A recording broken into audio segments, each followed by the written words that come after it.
Welcome back to Tansson TV Plus. I'm Brandon. And I'm Mom. Thank you so much for joining us here today. Yep, thank you for joining with us again. We always love doing this. Mom, how's your day going thus far? Brandon, my day's going fine. How about yours? All is well here. That sounds great. Are you ready to have another exciting talk about Agents of S.H.I.E.L.D? I sure am. That sounds great. So we're talking about episode 6. Yes, this one's titled FZZT and it debuted on November 5th, 2013. All right. And just to give a brief synopsis, on this particular episode, Coulson and his crew investigate a group of people who are dying after being exposed to dust on a mask. And in order to cure this, an antidote has to be made. And so Fitz and Simmons kind of helped to make this antidote.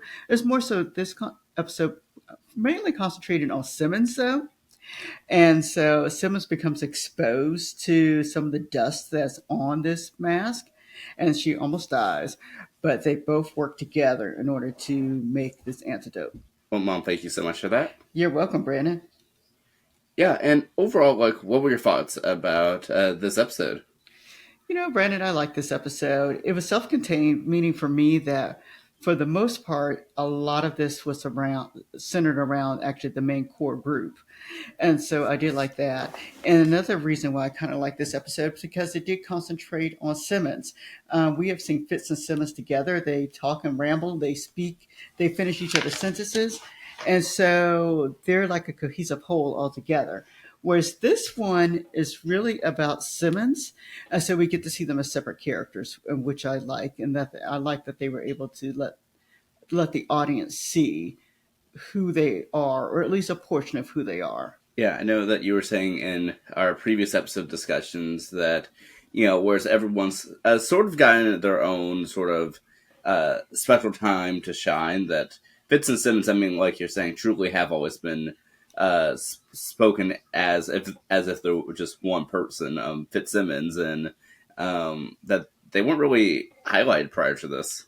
No, they weren't, not at all. You just knew that they worked together on the cases to create something or experiment on something.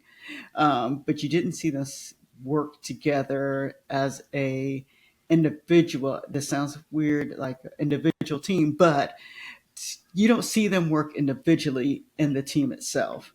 And in this particular episode, you were able to see them work individually and to kind of hear their voices, whereas we really, before, it was just jumbled. Yeah, and so what were some of the things that we learned within this episode? Actually, we learned several things. Let's see. We see, as I mentioned before, we see Fitz and Simmons working together and the bond that they do have. We also see them sacrificing for each other. We learn that Simmons' first name is Gemma, because who knew she had a first name?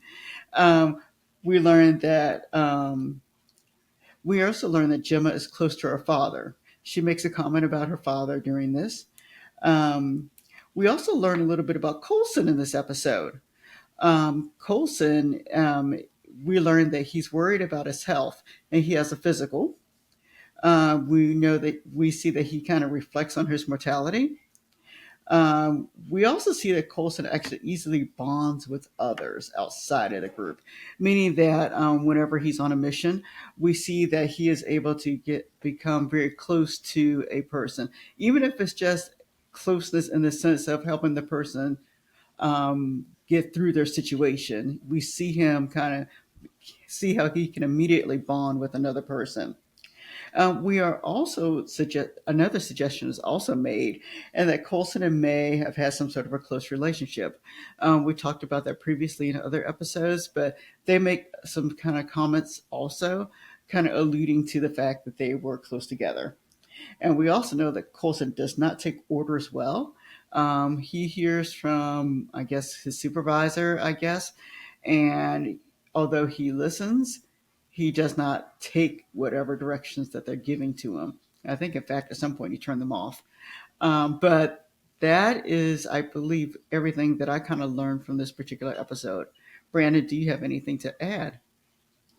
No, I mean, I really, like I said, agree with what you were saying, and I thought it was so interesting. I mean, seeing the dynamic between everyone, and that I really do think many of the others outside of uh, was it Fitz and Simmons and then Colson. I think almost everyone else has taken like a large backseat within this episode. Yeah, no, I agree totally. I mean, the other characters in this episode are barely seen, or I should say, barely heard per se. But this episode to me was just about Fitz and Simmons, and specifically Simmons. So I guess we get to look forward to an episode for Fitz pretty coming up pretty soon. Yeah, I'm pretty sure that I said that we will before this season's out. But I will say that Simmons, even though Fitz and Simmons are working together this whole episode, Simmons, yeah, of course, was put into a interesting predicament where she decided to sacrifice herself for the team. But Fitz isn't the one that saved her. Did you say Fitz was the one who saved her? Was not. Yeah. Well, tell the audience who saved her. Yeah, Grant Ward jumped out of the plane and saved her with the sort of antidote. Yeah, he did. But it also shows how they kind of work.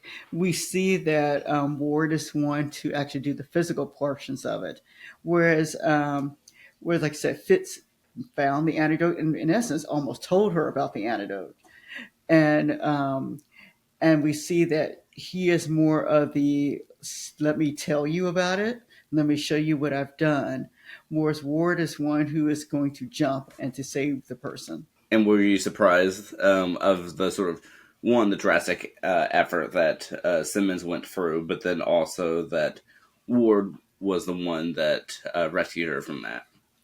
Well, it doesn't really surprise me that Ward was the one who rescued her.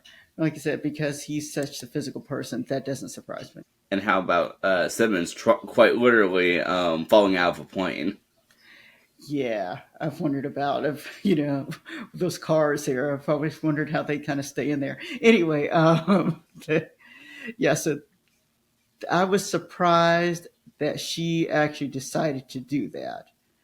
That did surprise me. Yeah, and definitely did surprise me. And so, even though I've seen the series, as I've said before, there's only bits and pieces that I truly remember some of the individual episodes. And so, I do know that this was a pivotal episode, was that for that reason, but I don't really remember it firsthand. So, it was nice to really I said to really dive into this episode. I do remember the people sticking up with stack electricity, but that's from that virus. But that's really all I truly remember from this episode. So it was truly nice to be surprised with the episode. All right. Well, I look forward to watching number 7 with you, Brandon. Yes, I definitely am excited to as well, and I will say that we're getting into some of the episodes that I think people who've seen the whole series are the most fond of, and so I know people had such great fond memories of this episode. I know um, a lot of promotions at the even at the end of the series were going back to this episode. So I, I'm excited to see what the next one is, All right. Sounds good, Brandon. Well, we thank everybody for watching today. and we look forward to seeing you next time. All right. Goodbye, everybody.